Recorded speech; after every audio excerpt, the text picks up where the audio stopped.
Hello, every pony, and welcome back to Fandom Fridays, where we proceed to check out all the fanfics that are not pony related. Why?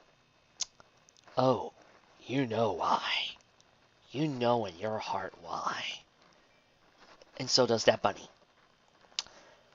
Some of you might wonder why I take the time every single month to do a RWBY fic. Well, very, very simple. RWBY hiatuses are probably the second worst hiatuses I ever have to deal with. Number one being the hiatus between Doctor Who seasons and, of course, Sherlock. Oh yes, I'm still not going to forgive for the fact that I have to wait for a freaking over three years before the next Sherlock season. It's like, ah! Really, I don't think there's any other fandom that really appreciates the pain and misery that some of us fans have to go through for a long hiatus. A Game of Thrones fan looks down and walks away in tears. Never knew the guy. So, let's see what type of crossovers we can pull out. And there's a RWBY and Dragon Ball Z crossover. There's over 50 of them. 50 RWBY and DBZ crossovers. Well, let it never be said, I don't like messing around with universes to see what type of crossovers I can pull out. And besides, it was either that or do some weird Bobo crossover with Dragon Ball Z. And if it's no's, I don't want to go insane. So, stay here as we hear at the RWBY Memorial Library are proud to present Pride of 4 by Sci-Fi Surprise. Enjoy. Pride of 4 by Sci-Fi Surprise. Okay, what is a Sci-Fi? Is it some sort of Siamese thing? I don't really get this screen name. Chapter 1. Divine Intervention. Being the Supreme Kai of Universe 13 was suffering. My goodness, for a Supreme Kai, you currently aren't capable of thinking coherently. Not only that, but you are incredibly distracting. Could you see I'm playing an important chess match over here? I'm trying to decide whether or not I should blow up a planet this century. There isn't going to be a planet to destroy if the universe doesn't exist! Xeno has thus erased universes 18, 17, and 16! Do you realize what this means? The small pink Kai cried intensely. The god of destruction easily leaned back in his chair, not even bothering to turn his head to answer her question. He merely shrugged, rolling his eyes in clear disinterest. Don't see how that's my problem. Corona paced back and forth incessantly when he heard about the news from Universe 13's angel, Luna. Apparently, Xeno had started erasing the weaker universes for over the past 50 years, and she hadn't even realized. Now, out of the supposed 18 universes, only 15 remained. The fact of the matter was, Xeno had suddenly changed his mind about having so many universes, so he decided to chisel away at the weaker ones, until he had a certain number left. What that number was, she didn't know. Xeno had the attention span of a 5-year-old, despite being the oldest entity in existence. His actions mirrored a frustrated child. Worst thing was, Universe 13 was one of the weaker universes of the former 18. They were definitely in line to be erased. Thankfully, Xeno seemed to be erasing them after observing them for a couple of decades. She was informed by Luna that Xeno now had his sights set on 13 through 15. What was he supposed to do? Solaris was too busy playing chess with himself for the past millennia to know their universe is going to be erased. Do you hear me, Solaris? We are next in line to kick the dust! What are we going to do? Corona cried, knocking the god's chessboard off the table, incredibly irritated, before motioning to Luna to fix the mess. A quick step of her staff had the chessboard back up, referring to how it was moments before. We can't just sit around and wait to get erased. We need to do something! Turning his attention away from his precious game, he ran a hand through his dark brown, trimmed hair. His defiant golden eyes zeroed in on Supreme Kai, annoyance burning throughout his human form. Across his legs, his wine-colored pants shifting as he did so. His god destruction attire did get rather tiring to wear all the time, but according to Luna, he had no choice but to wear it. Besides, it grew on him, in the places he visited, become a symbol of fear and respect. I couldn't help but love that. Why don't you stop flapping your gums and think of something then? You're the Supreme Kai. Do your job and think of a solution. The distraction of God replied lazily. Primary focus maintained on his chess game. What made a good fighter was not just his power, but intellect as well. Despite his angel Luna constantly nagging him to continue his training towards learning the ability to move his body without conscious thought, he was determined to not only be the strongest god of destruction, but the smartest. You inconsiderate jerk! You're supposed to be helping me! Piranha proudly screamed. We're supposed to maintain the balance in our universe. How can we do that when we're about to be erased? Xeno's probably watching us right now, engaging our mortal power level. We are weaker than Universe 9, for goodness sake! Why is it my problem that our universe's mortal level is so low? I am a god of destruction. I destroy, you create. That is how this works, remember? We wouldn't be having this problem if you didn't go destroy all the Promises planets that had powerful populations on them! I only destroyed planets that have races on them that were getting ready to wage war on any other planet so that so much as look at them the wrong way. I will not allow such sensitive races to belong in our universe. I am meant to keep the balance. That is what I'm doing. Solaris argued, growling in destruction. I don't blow up planets without having good reason to do so. Oh yeah? What about 400 years ago when you blew up a planet because they didn't know what chess was? I was having a bad day. Besides, who doesn't know what chess was? You don't blow up planets for knowing what the stupid game is! It was one time, Solaris warned, and lost his patience with the Kai. She seemed determined to get on his bad side today, but she knew how angry he got. He would never touch her. If she died, he died too. Solaris already cursed that ridiculous rule, and wondered who came up with such an laughable exploit. Oh, I have a cool idea! Let me create a laughable exploit! Him. He's small, short, and probably could wipe me out with just a thought. That's my problem. One time is too many. Then fix it. I am trying! So Piranha retorted angrily, but so far I haven't been able to come up with anything, so I'm asking you two for help! Children!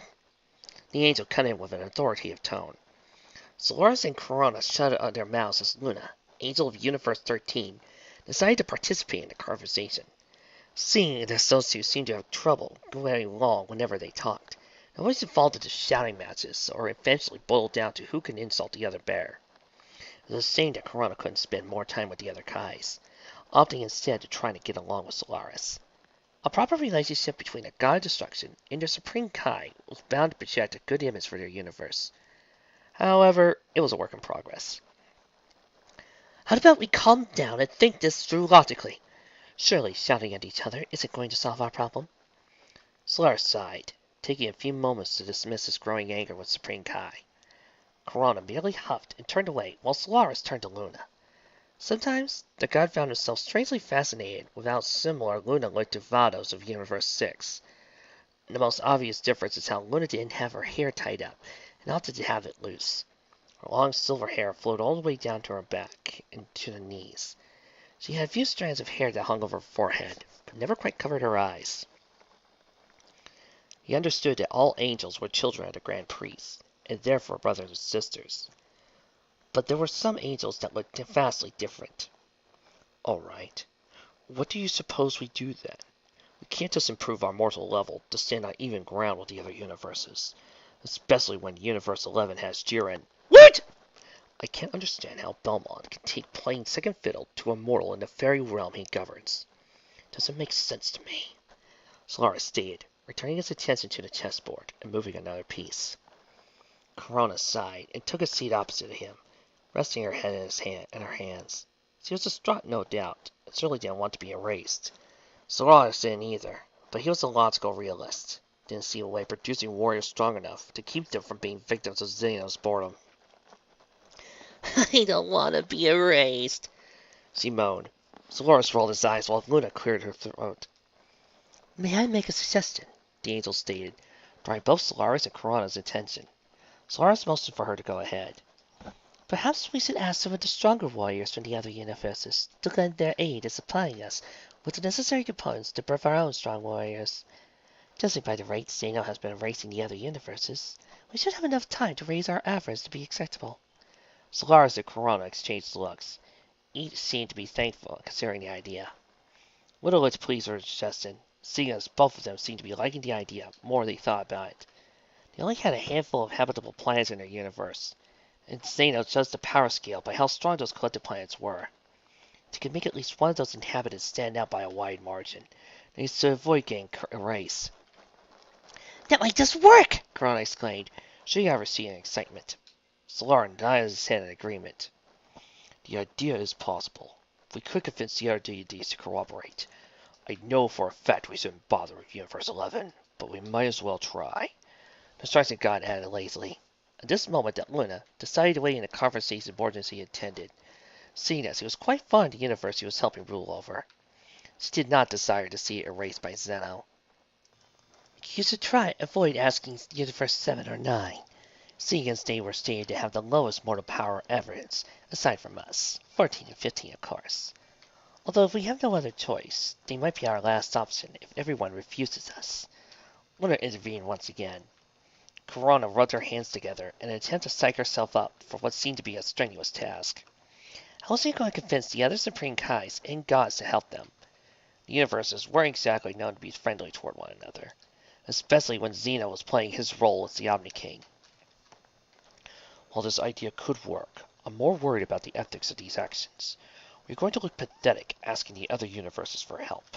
I will be ridiculed by the other gods for trying to leech off of them. Avoid talking to the other gods and their angels, and go directly to the Kais. Solaris suggested, turning his attention to Corona. She let out a nervous laugh at his statement. Yeah, you do have a point there. You do seem rather desperate. Those other gods aren't exactly known for their generosity. Do make sure you take care when traveling, dear. Luna smiled sweetly, causing Corona a sigh of understanding. Looks like she would have to be the one to carry out this task. I suppose that means I'm the one that's going? Corona asked, only to receive 2 nods. She exhaled dramatically, preparing herself for the road ahead. Okay, wish me luck. She closed her eyes and focused, phasing out of existence in a few short seconds. Solaris mumbled something under his breath as he moved to another piece, ending the game by a checkmate. He stood up and turned to Luna, shoving his hands in his pockets and the Satu walked to their sacred planet, where only Kais and gods could visit. For a mortal to ever set foot there would be blasphemy to Solaris. Be honest with me, Luna. You've trained me and been my loyal guide for as long as I can remember. Do we have any chance of survival? I don't want to give myself false hope, Solaris asked. Luna remained silent for a while, as she floated beside her god of destruction. She had come to form a very tight bond with Solaris, despite his outlook on mortals. He took his job seriously when the moment called for it, and more often than not, he was more than ready to make important decisions without her guidance. He only really neglected his job when there wasn't much call for attention. She could appreciate his growth and maturity, since he had ascended to godhood. He didn't go out looking for trouble like some other gods they knew. However, his disdain for mortals had grown over the many millennia. He didn't like them, and never got on well with them when the rare occasion demanded he do so. He didn't view them as important, or that they were worth his time. He was a rather lazy god, but very intelligent. He only destroyed when absolutely necessary. While Corona is an obvious klutz of a Supreme Kai, she is very talented when it comes to convincing people. However, the nature of the other universes are not so simple. I do not see us receiving any help from the universes with higher mortal levels. Our best bet is to see if she can convince some of the lower universes to help us, Luna said. She tapped the ground with her staff twice, revealing a particular universe. I did want her to stay away from this one. Universe 7 has 2 particular individuals capable of surpassing even the gods. Mortals surpassing Beerus? The arrogant cat would never let a mortal surpass him, seeing as he is one of the strongest gods of destruction. Universe 7 is only marginally stronger than our own. How did it spawn 2 mortals capable of giving him a challenge? Main character powers? He asked curiously. Luna chuckled as he tapped her staff again, revealing 2 individuals. One with unruly spiky hair, the other with straight spiky hair. One looked cheerful, while the other looked rather annoyed. They are the last 2 surviving members of the Saiyan race. Apparently, it was a strong warrior race, capable of getting more powerful after every battle they have. Seems they're a similar race residing in Universe 6, though none of them even come close to the strength of their Universe 7 counterparts. Luna explained. Solaris noted the clothing they were wearing, an expressive disdain crossing his figures. They're wearing symbols similar to Whis' insignia. Is the Angel of the Universe training mortals? I thought that was forbidden. You said it was forbidden here. You don't like interfering with mortal affairs. Beerus and Weiss don't seem to care. I see. Solaris murmured, eyeing the two individuals. Time to seem play tricks on his memory. He had forgotten that he had disavowed the training of any promising mortal. He refused to have anyone train in the godly realm. You suspect Corona might be approaching these two? Beerus would never agree to help us. He's selfish, doesn't care for any universe apart from 6. That's why I warned Corona to stay away from this universe. My assumptions are correct. She will get tired of rejection and start asking the warriors themselves. Solaris' mouth dropped open when he realized what Luna had done. I'm not sure Corona will like having your time wasted. You could have just told her to go directly to Universe 7, save her the trouble. Luna merely smiled innocently. But where's the fun in that? A few months into her quest, and so far her errand had been a complete failure. Corona had been turned around from every universe's Supreme Kai. Now her only options were Universes 7 and 9. She was well acquainted with Universe 9's Supreme Kai, and he was sadistically crazy. She had long since become tired of rejection from the Supreme Kais, and had resorted to asking the residents of each universe directly, only to be denied every turn. Now she had landed in Universe 7, deciding to blatantly ignore Universe 9. She couldn't risk returning empty-handed. She was growing desperate now. Jumping around different worlds in Universe 7 was a pain. She had no idea where she was going. She was only following a trail that seemed to be a higher power level. Eventually, she came across a smaller planet that was a mixture of blue and green. 2 extraordinary high powers were currently down there. It only took a moment for her to realize that it was the energy she was tracking. Corona hoped that Shin and the rest of the Kais wouldn't mind, as he borrowed some life essence from these two. She also hoped they were nice enough to help her out. She was screwed they weren't. Landing on the planet Earth, she decided to have a look around. It wasn't the most impressive planet she had been to, but it certainly had its fair share of fighters. She could sense an abundance of high powers all over the planet, though the 2 most prominent ones seemed to be fighting in a single place. Corona made her way across the planet, making sure to keep her energy mask as she approached the floating platform in the sky. Landing on the stainless tiles, she was approached by a green-skinned humanoid. Having previously visited the planet Namek, she immediately recognized the figure as being a Namekian. She wondered why he was so far away from home. Well, it's a long story. Yeah, you keep this up. Turksy's bringing in the continuity alarm. Hello? Corona called out to the Namekian approaching her. It held a walking stick that was only slightly taller than it. It wore a set of robes, so to give out the message that it was some type of guardian. Some planets had them, some didn't. She had a feeling this younger Namekian landed the job of being guardian of Earth. Plus, from what she had heard, Namekians had the ability to create Dragon Balls. Very powerful artifacts, and very dangerous when in the wrong hands.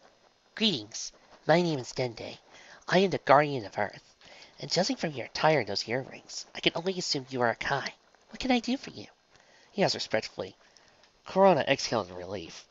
Finally, someone who was actually willing to give her the time of day. She couldn't believe how many of the other universes just straight out denied her request, even before she opened her mouth. Clearly, universes 14 and 15 had been trying a similar tactic. Thank you. My name is Corona, the Supreme Kai of Universe 13, she introduced. Dende did the first thing that came to mind and bowed his head out of respect. The tiny pink Kai merely sighed as the guardian of Earth returned his gaze towards her. Oh, please tell me I get to do Popo's voice. Oh, please, oh, please, oh, please. My universe is in big trouble of being erased by Lord Zeno. Our mortal level is low enough that he might consider wiping us out. I'm looking for strong warriors to lend us aid in order for our universe to survive, Corona exclaimed desperately. Dende gave her a blank look of confusion, causing the Kai to twist suddenly. You do know who Lord Zeno is, right? Of course, Dende responded, an uncertain expression reflecting across his features. But I'm not sure what you expect us to do. It's unfortunate that this is happening to you. but I don't think it's up to me to make the decision to give you our strongest fires. That would put us in trouble, the Green Guardian retorted. However, it seemed like Kai wasn't quite done yet. It's not like that at all. I'm not asking you to give them away. I just want to talk to them to see if they can help us in another way. It doesn't involve them leaving, I promise. His kind heart wouldn't allow him to turn her away when he looked so desperate, though he wasn't so sure he could agree to what she was asking. Still, I don't think I'm the one you should be talking to about a situation like this. Perhaps you should talk to our Supreme Kai, or maybe Lord Beerus. No! Corona cut him off with a surprising amount of aggression. I've been turned down practically every turn. Please, I had to talk to your strongest warriors. I promise I'm not going to steal them away. I had a different idea in mind. Please? Corona practically begged. There's clear desperation in her eyes, something that Dende wouldn't dare ignore. Dende placed a hand in his chin and thought. Goku and Vegeta only just returned from the future after being Zamasu. Thankfully, their fusion into Vegito had managed to put an end to Zamasu, along with Trunks' own power. The Immortal's body had been completely destroyed, and thus left his soul wandering the endless spaces of the future timeline for all eternity. The idea that they could completely destroy an immortal being seemed impossible, but they done it anyway. It had been a few weeks since then, and the two scientists returned, and had since resumed training. In fact, they decided to train up here on the lookout for this particular day. I suppose I could do something. Wait here for a few moments. I'll go talk to our strongest fighters. Yes, our strongest fighters. Let's go talk to Yaoza and Hercule. Oh, I'm looking at the ultimate tomatoes getting thrown at me. Dende turned and walked to a palace that sat atop the lookout.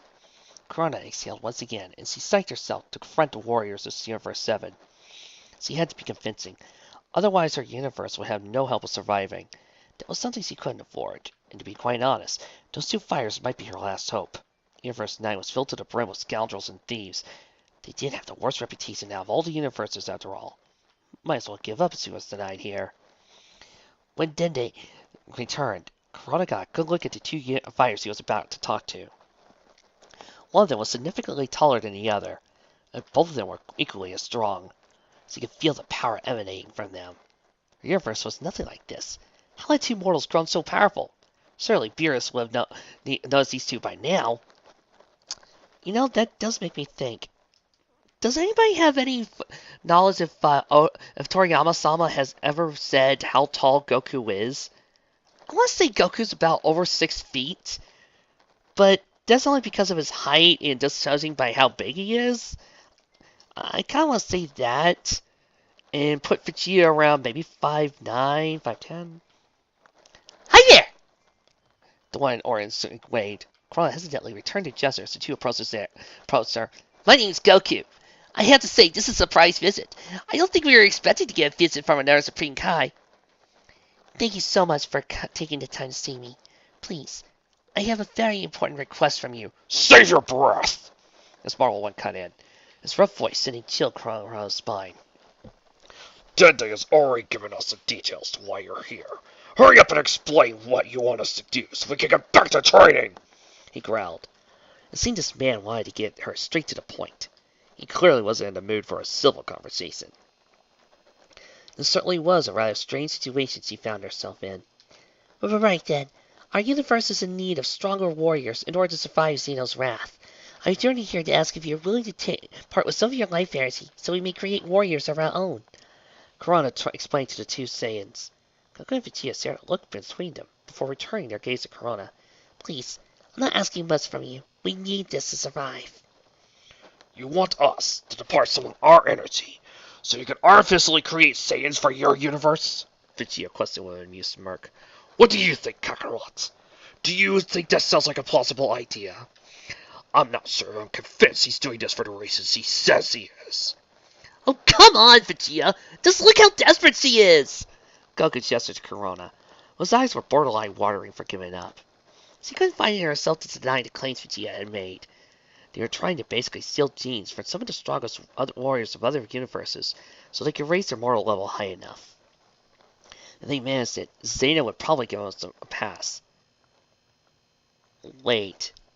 I just remember reading from the summary. Is this going to go the way I think it is? What's the problem with sparing some of our energy? It's not like we haven't done it before. If they're going to use it to create more Saiyans, that just means we'll have more Saiyans to fight later on! Goku grinned, the idea of sending waves of excitement rolling over his body. Does this mean you'll do it? Corona asked. Goku turned to her with a smile on her face. Sure! He said, extended his hand, a bright ball of energy expanding in his palm. Corona looked at it in wonder. She couldn't believe what she was sensing. There was a godly key in there. How was it possible that these two Saiyans had godly key? Or else with the power to access the divine energy of the gods?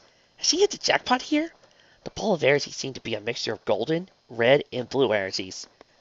Is that a little bit of silver in there? I think I'm seeing silver. It was absolutely incredible. She reached out and took it, absorbing the key through her palms and storing it away. She would be using it later in conjunction with her own powers. It was enough energy to conceive at least 2 warriors. Again, is this about to go the way I think it's going to go? She turned to Vegeta, whose expression had morphed into a scowl. You expect me to just give away my power like the fool standing next to me? Vegeta growled. Goku rolled his eyes and chuckled. Jeez, Vegeta, don't see what the big deal is, Goku retorted. Vegeta turned to his Saiyan rival, anger clearly displayed on his face. Of course you don't see it! You do realize that these Saiyans they're creating will be directly related to us! Whoever their maternal parent is, they'll have both our genes and genes of whatever race they happen to be. They will be our children, Kakarot! Did that not seem obvious? Vegeta explained. Vegeta, may I remind you who you're talking to? This is Goku.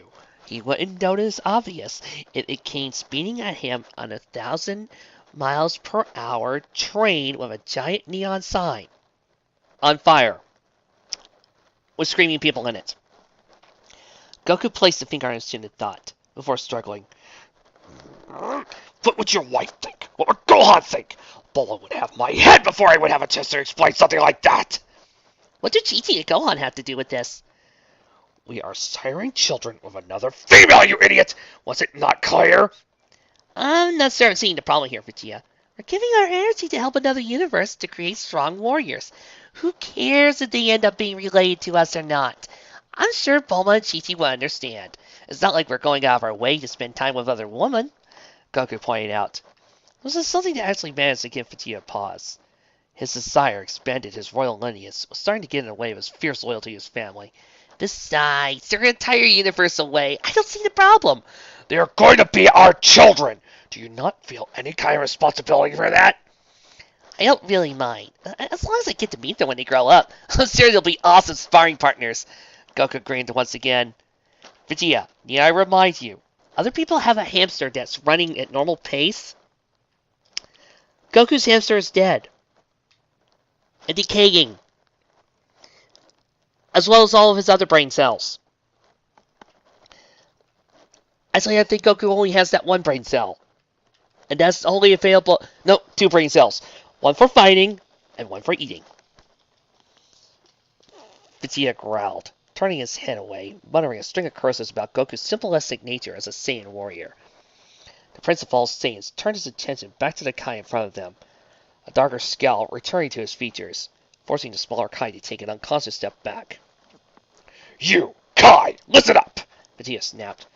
Kurana was immediately standing up straight, making sure she would register every word Vegeta was about to say. I am not about to give away my energy, because your universe is in danger of being erased. I couldn't care less about your situation. However, the simpleton beside me has a decent point about these Saiyans being strong when they grow up. If you want my energy, you're going to have to agree to some terms first. Kurana swallowed nervously. What are your terms? When they are born, ensure that they keep their tails. It'll be a true sign of the royal lineage. I will not have it squandered there like it's been here. Vegeta stated in a serious tone. Kurana nodded, committing that to memory. She didn't know that Saiyans were born with tails, seeing that Goku or Vegeta had one. It seemed like a big deal, so you had to find a planet that would accept someone being born with a tail. Hey, that's a pretty good idea! Come to think of it, I kind of miss my tail, Goku absently commented. Although, transforming during the full moon would be a hassle. Oh well, I'm sure you can figure something out, he finished with a grin. Kurana was about to comment on that, before Vegeta interrupted and continued with his demands. My second term is that I will be meeting them when they come of age. which means it will be your job to ensure that they survive and grow strong enough for that to happen. If I'm going to have an extended family, I will not accept being unable to meet them. They will be Saiyans first and foremost. They need to know there are others like them. Vegeta continued. Krona nodded, the terms being easy to accept so far. She wasn't sure how Solaris or Luna would react to Vegeta's demands to meet them. It was bad enough she was going behind Shin's back and doing this. Beerus would have a fit when he found out. I don't see any problems with these terms. Any others you want to instate? Boots, size 9. Vegeta stated. Krona blinked. What? You heard me. Krona gave Vegeta an absent stare, while Goku burst into hysterical tears. The taller Saiyan actually fell over laughing, while Vegeta stood as still as he had been, arms crossed, retaining the unamused look he had been wearing since the start of the conversation. She gave a nervous chuckle and snapped her fingers, creating the perfect size 9 boots Vegeta had requested from her. She wasn't sure why he had requested such a strange item as part of his terms, but she wasn't about to claim. Perfect. Vegeta quickly slipped them on and turned to Goku. Kakarot, think fast! Vegeta nailed his rival in the stomach so hard, he sent the taller Saiyan flying into the distance. Vegeta snorted in satisfaction, before turning to Supreme Kai of Universe 13. Corona couldn't look more confused as she actually tried.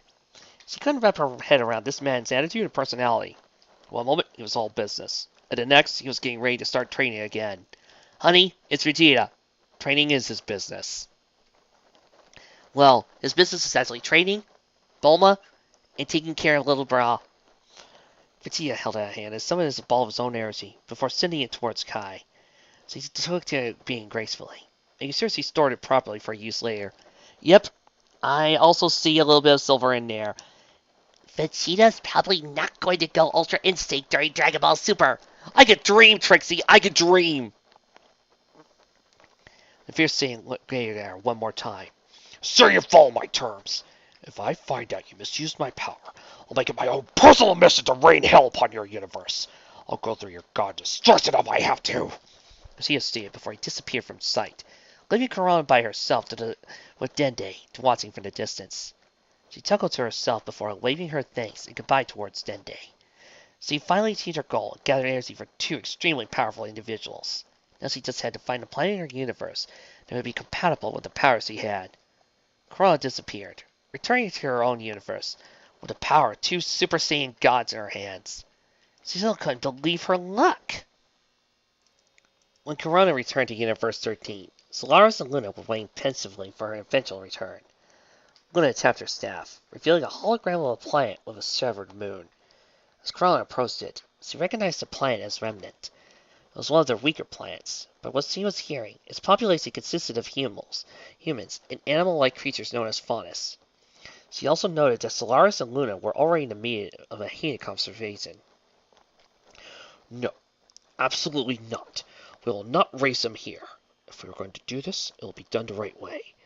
Besides, it is not the duty of a god to raise mortal children. Solaris vehemently denied. Luna merely sighed dramatically. He was particularly stubborn, but that was a trait she had come to admire when she was training him. He was incapable of admitting defeat, and would fight till the bitter end. Either he ran out of energy, or she was forced to knock him out. Solaris, I was merely suggesting if we trained them, their strength would grow a great deal faster than if they were left to their own devices. It would save a lot of time and give us a better chance of avoiding Zeno's ire. Luna retorted with a sour look on her face. Solaris waved her off to her displeasure. I don't care what your point is. We'll not be raising children in this realm. Bad enough we had to resort to taking energy from another universe. If we train him here, they will be coddled. While they will go strong, they will never have any true battle experience. There are much better alternatives to raising them here. We have plenty of time to train them later, once they've gained enough power and experience. At that point, I will test them myself. The distracted god growled. So you prefer to monitor their progress as they mature, and if they begin to stagnate? I suppose it will be our job to create obstacles for them to overcome. Is that what you have planned, my lord? Luna raised an eyebrow, while Solaris merely smirked. If those warriors grow stronger, they will no doubt encourage those around them to also strive for greatness. That way, we get the best results possible. Do you not agree? Of course, my lord. I was merely proposing other solutions. Hey, I'm back! Corona called out as he approached the two. Luna gave her a welcoming smile while Solaris merely rolled his eyes. You certainly took your time. I assumed you were successful in gathering what we need. Solaris asked in a rather bored tone. The Kai nodded whilst he brought out the two spears of energy. Solaris and Luna shared knowing smiles as they sensed the godly key that was inside the two balls of light. Angel easily predicted what the Supreme Kai would do whilst he had been away. The energy Corona had collected them would be enough for them to create at least 4 strong warriors. Hopefully, there would be enough to raise their mortal average when they grew up. However, they seemed to be putting all their eggs in one basket. He didn't know exactly what else to do. Solaris refused to get involved with mortals. The mere concept of mingling with mortals had all been lost to him over the 1,000 years he reigned as a god. He and Luna watched the rise and fall of different civilizations across all the habitable planets in Universe 13. Solaris started to see them as nothing more than insignificant pawns. He had destroyed so many planets and civilizations, he had lost count a long time ago.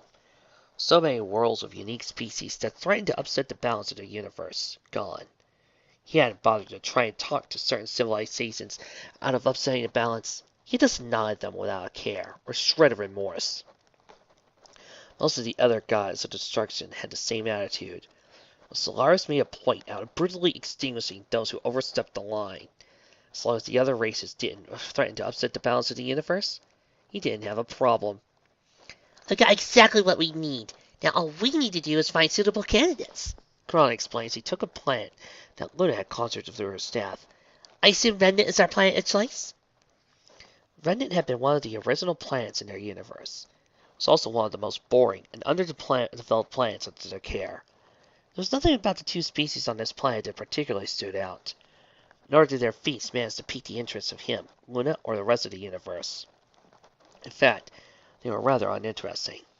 Now it seemed they had the perfect opportunity to be one of the strongest, most interesting planets in Universe 13.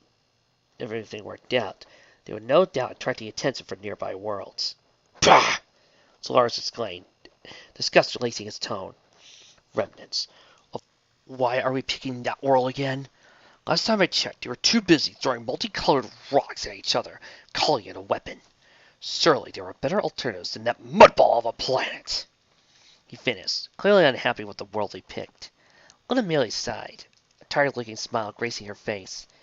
It seemed he still didn't like the decision they had come to. Well, we have multiple planets in our universe that are much stronger. They all seem to be lacking in other important areas, such as technology and intellect. Remnant has had surprising technological growth over the past millennia, and their potential to exceed their limits has become more prevalent as the other species develops. You would know. You share their biological form. I have to make sure to keep an eye on all inhabited worlds, and Remnant shows much promise. Luna replied rather quickly, like the information came off the top of her head. I do not share anything with those simpletons. My kind passed on long ago. I could barely remember the planet we came from. Solaris grumbled. His tone grew dark as his mind attempted to recollect lost memories, but failed spectacularly. Time was a cruel mistress when it came to precious memories he wished he could reclaim. I'm sure there are other worlds we could pick from. I'm sure you are right, Lord Solaris, Luna stated, picking up a different tone with her god. Merely raised his eyes in response to the angel's change of tone. However, since Corona has brought back Saiyan life essences, it only makes sense we find a suitable match. Seeing as the Saiyans from Universe 7 and 6 have a human appearance, it also makes sense to find a planet whose inhabitants have been best compatible with this energy. It's also convenient that the moon is capable of producing blood slaves, seeing as it's been mostly destroyed. Their natural Saiyan transformations would be nullified. They would pass as regular faunus. The angel finished. The small Kai gasped in realization. So that's what Goku meant by transforming. Never got the chance to ask him with Vegeta making so many demands. She finished. Solaris merely groaned, ignoring Corona's comment. That means, Solaris drawled. Luna merely chuckled. It would be best if we picked a remnant, especially if we don't want them accidentally destroying the planet with their rather animalistic metamorphosis. Fine, Solaris retorted, understandably annoyed by the final decision. I suppose remnant will have to do. I do have to admit, on my last fitness, I did sense that humans and faunus did have inner potential. Guess that's a bonus.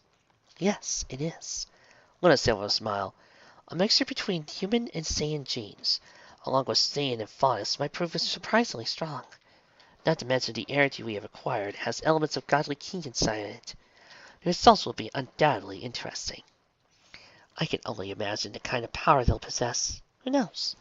They might even end up surpassing you. She chuckled in amazement. Solaris pretended to ignore that remark. Corona laughed nervously, opting to stand closer to Luna. In the rare case Solaris lost his temper. Pushing the aggravating comments out of his head, the god gazed at the hologram with sparks of intrigue in his eyes. He only bothered to watch this planet a handful of times. It wasn't a particularly important planet, and its inhabitants were laughably weak. He still couldn't believe that the races entertained the idea of two gods that created life in darkness. The hubris of mortals, though. Their stories were rather entertaining. Remnants seemed to have an abundance of strange myths and legends. They used them to explain concepts he couldn't understand. They had to admire their creativity. Are we sure this is the right decision? I have a feeling we'll have to intervene multiple times down the track as these warriors grow stronger. These creatures, the grim, are pathetically weak. Their bodies are made from smoke and shadow, not flesh and blood. If these half-sane warriors are going to grow up on this mud ball, you're going to need more competition to push their development. Solaris commented, turning to Luna with a bored expression. Do you have any in mind? I have a few ideas, but we'll cross those bridges when we come to them. Let's get past the first few steps of this plan before we try to involve ourselves too much. They'll need time to grow before we throw them into the fire. Luna replied with a sweet tone to her voice. Corona cleared her throat as she returned to two godly energies into her body. She would need to find suitable candidates to bear these children. Hopefully, this idea would work. All right, let's not waste any more time. I'll go down and find the correct people to give this energy to. Hopefully it works or it'll be a really hot wire. Corona closed her eyes and transported herself to the planet Remnant, leaving Solaris and Luna to once again mull over their thoughts. After a few moments, the god of destruction chuckled lightly to himself. The thought occurred to him that the Supreme Kai hadn't realized in her current state of mind. We didn't tell her she was gone for almost a year, did we? It's not our problem if she doesn't realize that time is not relative between universes. Perhaps in fear of being erased, the thought escaped her. This place is a mess! When Corona landed on Remnant, the first thing she noticed was a large amount of negative energy circled the planet. It never stood out before, but now she was actually here. The planet seemed to be suffocated by it. How had a world had this much negative energy floating around it? She would never know. More importantly, how had this gone for so long without them noticing? How was he supposed to fix this now? It would take decades to remove all this foul energy. She would have to talk to Solaris and Luna about this later. The last time she had come back of this was around 2,000 years ago. She had to deal with a mess caused by some of the lesser Kais. They had been messing around with the natural balance on the planet, and she had come down to fix it. She made sure that Solaris had reprimanded them, but seeing the effects of what those Kais had done left a lasting impact that could be seen this day. She still had no idea how to fix the moon, broken and shattered beyond all recognition. It was a scene that the celestial body wasn't capable of producing blood's waves or any other natural energy, but it was also a blessing. All it was capable of doing was reflecting the light of the sun. At least she wouldn't have to worry about these half-Saiyans going through with their metamorphosis. It was cold, extremely so. It was the northern continent of Salatus, a name Solaris had given to it as a joke. Liz said it was in poor taste, but at the time, God couldn't help but disagree. Corona couldn't understand his humor sometimes, so he ignored the rare moments he had tried to make jokes. He wasn't a natural comedian anyway, and Luna constantly reminded him of that most people took it at face value, considering he was God. Let's decide the name Salatus stuck. Corona wasn't exactly sure where to start looking. After flying around for a good 2 hours in the middle of the night, she opted to let the energy guide her to the best source, hoping it would lead her to someone she found suitable. She carefully summoned Vegeta's energy, used her magic. She delicately split it in two, and prepared it for use. That made her shudder. As the Supreme Kai, everything like this felt wrong on multiple levels. However, this was only done to increase the odds of everyone's survival. If this didn't work, they would be erased anyway. They needed strong warriors. It took her another hours to find the right candidate, and Kron wasn't certain what to think of who she was led to.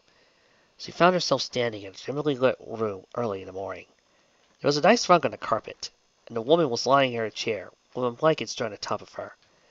The fire crackled next to her in what seemed to be a small private library.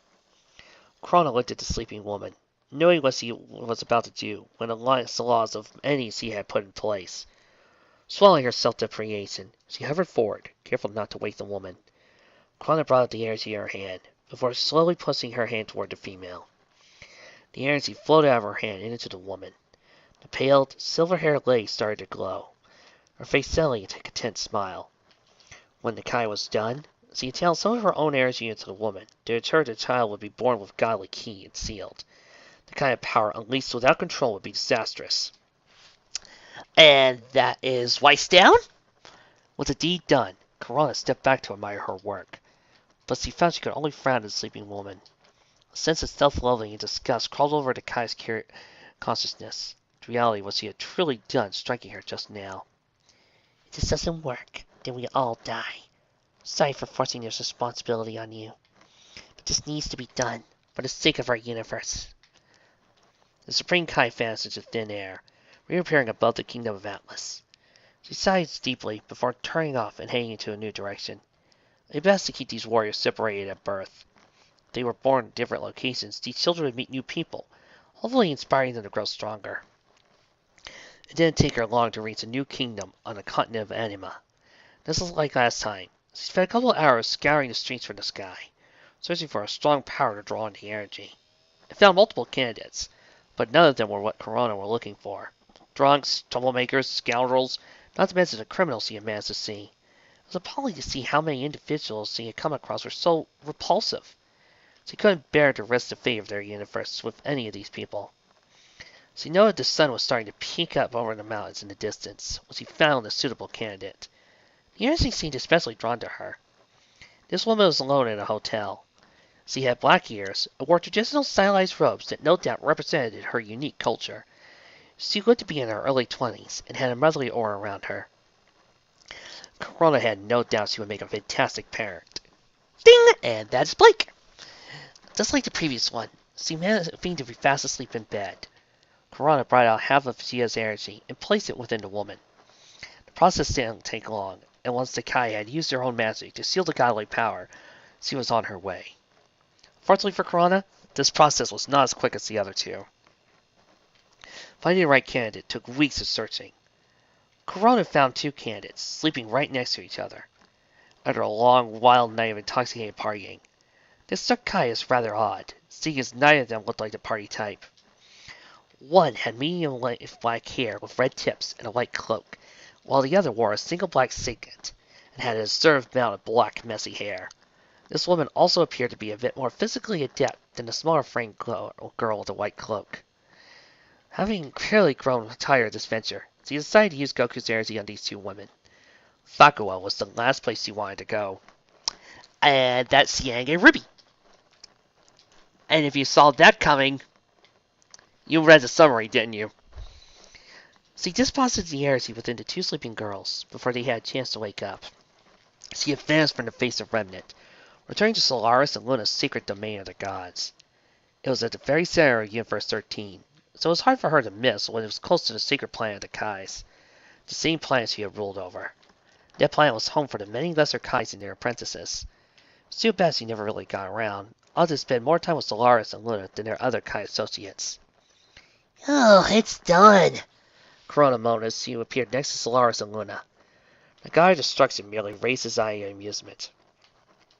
I'm sure those women will be thrilled with the idea of a spontaneous child they have no idea of conceiving, he remarked in a mocking tone. He absolutely tilted his head at a block as Katsin sailed past him. Corona was fuming. She had just spent several weeks committing acts that were apparent to the gods. The fact that she had done it for the sake of their universe's survival was the only possible justification she could give to alleviate the guilt on her shoulders. You shut your mouth. Do you have any idea how they're going to feel? I condemned all four of those women to life being a single parent, when none of them had even wanted it in the first place. I feel awful. Corona moaned, her head dropping into her hands. Solaris merely rolled his eyes and scoffed. They are mortals. We are gods, Corona. If we need to fulfill a task for the sake of our universe, and refuse to do it, then what are they good for? They should be honored in raising the children that we are going to save all their lives in the end. Solaris muttered bitterly.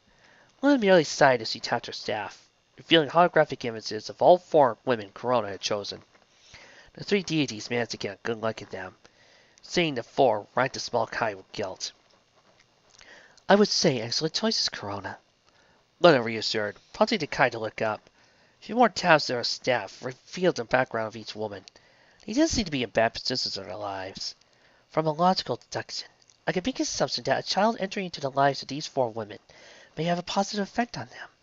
They all have stable careers, and provide the resources to care for a child without much difficulty. Two are trained huntresses. One is inherently wealthy, granted married to an asswipe, and the other is a renowned member of a revolutionary group. Let's just hope that they find out and won't hold it against us. This is good for the Universe 13, right? Corona questioned, hoping to find more reassurance in her accents. Solaris merely snorted. I don't really care. As long as I live, I don't see a problem. We increase our mortal area level high enough so Xena will leave us alone. Case closed, problem solved. Let's move on to other things, shall we? We have preparations to make for the future. You're not exactly the most considerate gods, are you? Corona pouted childishly. The Sergeant God turned to her, and the carrying smirk plastered over his face. She just returned a specular glare. You are absolutely unbelievable. I can't believe I have to be the one to help you for the rest of eternity. Maybe we deserve to be erased, she cried childishly. You've been complaining about this for 10,000 years, Corona. When will you understand? I don't really care. When will you stop being so mean? I wasn't the one who forced four women to have miracle children. You take that back! This was a good decision! Luna sighed as he watched the two bigger for what could be the millionth time in that decade alone. Children, she muttered with a light chuckle. A month and a half passed since Kai's intervention in the world of Remnant. Same amount of time, the legendary teen Stark had successfully graduated from Beacon Academy as fully fledged huntsmen and huntresses. With Summer Rose leading the group, they had nothing to fear. The woman having a good head on her shoulders. Her partner, Raven Bronwyn, no longer had any qualms with her leadership, and had learned many things from her time with Summer Rose. Crow Bronwyn and Tian Xiaolong were also satisfied with the group's direction, and they had no problems following Summer's commands on the battlefield. Despite each member having their own problems, most notable relating to both Crow's and Raven's heritage, they managed to sort it out and go closer. It was as if they were truly the best team to graduate from Beacon, ready and willing to overcome anything thrown at them. There was one thing, however, they were not prepared for. Congratulations! You're both pregnant! Silence reigned over the doctor's office. The two huntresses, Raven Bronwyn and Summer Rose, sat in complete and utter shock. They knew they'd both been displaying symptoms associated with pregnancy, but they couldn't believe it. Neither of them could recall any sexual encounter with anyone. First, they brushed it off as the flu, or maybe the common cold, but as the symptoms got worse and more frequent, Crow and Taiyang suggested they go to a hospital and got themselves checked out. Much to Raven's ire. What? Raven's eyes widened. Summer's eyes widened. Sure, she was attracted to both her male teammates, but she would never let her desires overwhelm her dedication to keep their team together. Summer was determined to keep them together as a team, despite how Raven tended to go solo and take messages by herself. The female Bronwyn had been attempting to distance herself from everyone since graduation, but Summer thought the woman needed more time from them. They had been debunking together for the last 4.5 years, after all. Pregnant? Raven's expression twisted to something of disapproval. You cannot be serious! I'm afraid the tests don't lie, Miss Bronwyn. You've both tested positive on the analysis we ran. You wouldn't happen to recall a night where maybe you two did something risky? The doctor questioned as he flipped through the paperwork. Raven's scowl turned to something much darker, unbridled rage roiling in her eyes. Summer merely sighed, running a hand through her hair as she tried to think when this could happen. Are you implying that we're— Raven, shut up, Summer groaned. Stop jumping to conclusions and think.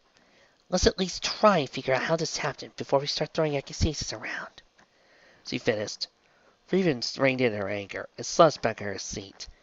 The charcoal-haired woman couldn't believe that this was happening to her. She valued strength above all else.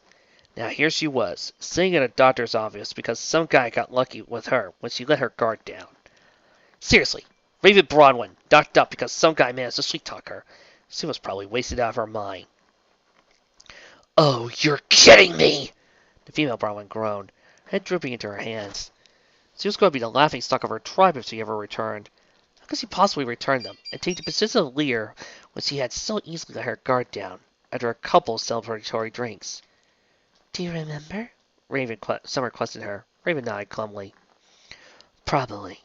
You remember that last night when we finally got around to celebrating our graduation from Beacon? Crow and Taiyang had gone off with their friends from the other teams, while we had a girls' night out with some of our friends. That is the only night I could think of where this, Raven gestured to the room they currently reside in, would have happened. The look on Summer's face dropped when she recalled the events that night. It had been a wild one, something they had been planning since he had graduated. Team Stark and a couple of the other teams had managed to properly celebrate it since they decided to take some of the more dangerous assignments they needed to be completed. And the only opportunity were all their friends back in Vale to celebrate the occasion. Summer and Raven dropped all restraints and decided to go wherever the night took them. Seeing that had been a poor decision. But when we woke up, there was no one there. It was us in a hotel room. I don't recall seeing any evidence of any sexual activities. Do you think we were... Summer trailed off while Raven's fingers curled, her nails digging into her palms. The near thought that they had been used and tossed aside like garbage made her sick to her stomach. However, she knew it was equally their fault for being so careless while drinking. This is just so great. I'm going to be the laughingstock of my tribe. I'm an embarrassment. Raven fumed silently. Summer was still dumbstruck at their carelessness that night. Before the doctor could say anything else, the armored huntress got up and left the room angrily. Slamming the door on the way out, she stalked down the hallway, pushing aside any staff that could make her way out of the building. Summer sighed, opting to get up and thank the doctor for his work. It seems he would be paying for both her and Raven's visit. As Summer made her way out of the building, she found a stunned-looking Taiyang and Crow waiting by the entrance. They seemed to be waiting for the two women, but Raven's sudden angry exit made them both momentarily speechless. Summer could tell by the looks in their faces they were wanting answers as much as they did. Jeez, what got Raven so worked up? Was he angered by a prick or something? Taiyang joked while Crow and Summer sighed. No. Summer groaned, trailing off. She had no idea how her two teammates were going to take the news. Apparently, we are now pregnant, as of a month ago, she continued. The looks on the two male members of Team Stark were priceless. Summer couldn't help but chuckle in amusement. Taiyang's mouth seemingly unhinged and practically hit the pavement. Crow had a single reaction. It took Summer a few moments to give them an explanation, which he was hoping he would be supportive of. Neither Raven or myself can remember spending the night with another man, but we can only conclude that it happened during the night of our graduation party. We barely remember anything from that night, so it's possible we had done some less than favorable activities with some guy. Either that or, well, the alternative is what Raven seems to believe. What? That you two were... Taiyang trailed off as Summer nodded her head somberly. Jeez, what are you guys going to do? He questioned. Summer sighed. It wasn't like she had much of a choice in the matter. She was going to take care of her child. What kind of mother would she be if she didn't do that? If she ever found a father, she would have strong words with him. It was right now she was on her own.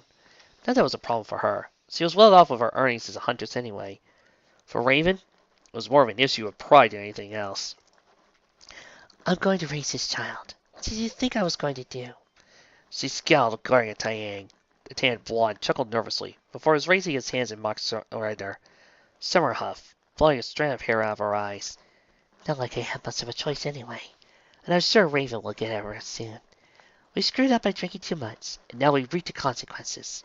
Our children shouldn't suffer for our mistakes. I'll make sure I'm going to be the best mom ever.